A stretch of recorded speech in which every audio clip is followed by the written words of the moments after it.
Winning the Dylan Thomas Prize was a huge thing for me, a thrilling thing. Being shortlisted was exciting, especially among writers that I admired so much. But winning it sort of changed everything. It's given me freedom to live and to do some quite extravagant things, like take my kids to stay in the Legoland Hotel. But it's also given me faith in myself as a writer, and it's allowed me to kind of think of myself as someone that will write into the future and will write different books.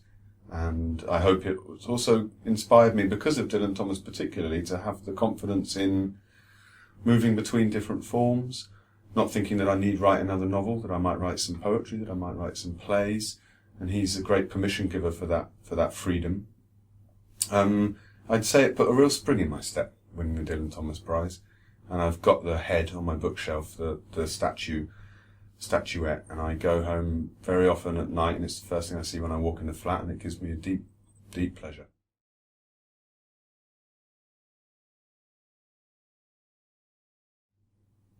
One of the really lovely things about the Dylan Thomas Prize is that the writers are invited to spend some time with each other in the weeks running up. So we all met in London and did a reading together.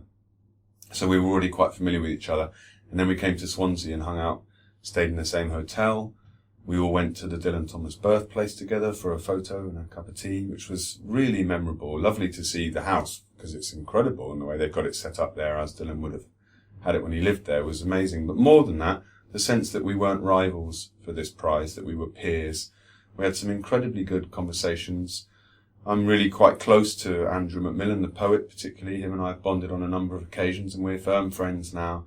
And it felt like we weren't in competition with one another. We were here to celebrate the fact that we were all young writers. We'd all written incredibly different books. They couldn't, in some respects, be compared. So there was a sense of camaraderie, and I'll never forget that.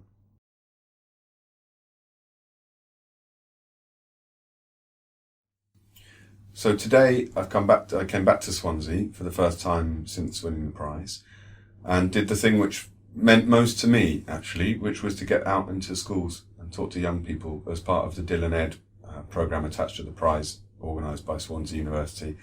And that's the thing that means most to me, because it's very nice to go to literary festivals and talk to the book buying public about my book, and it's very nice to be interviewed by literary journalists and stuff, but it's much more exciting, and I think probably much more important, to go and talk to young people, not just about my work, but about Dylan Thomas, about self-expression, about having faith in your own abilities, about experimenting, about always keeping a notebook. And I was really pleased. The questions from the kids were incredible.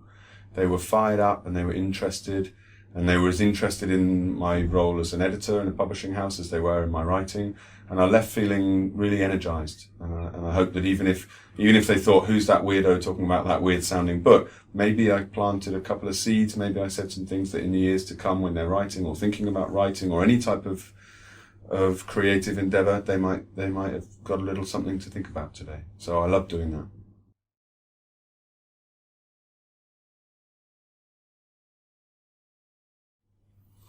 In the next year or so, I'm hoping that I'm going to start writing again. It's difficult with the day job and with young kids, and the kind of practical logistics of my life aren't really conducive to much writing time at the moment. But one thing I am doing is saying yes to commissions. People get in touch, artists, other writers get in touch, say, do you fancy doing this with me? And so I've written a ghost story. I've written an essay for a sculptor. I'm going to do a thing for a painter friend of mine. And that's good for me. It allows me to sort of try out some different things, see if I enjoy writing, see if I'm compelled to go back into something longer form. My guess at this stage is that sometime this year, the temptation to get started on a big book will be too much, and I'll sit down and get cracking. And I feel a little bit intimidated about that, because I never prepared myself for this. I never thought of myself as a writer until this book.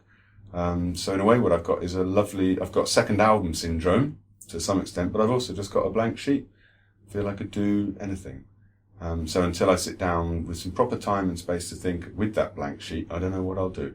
And that excites me.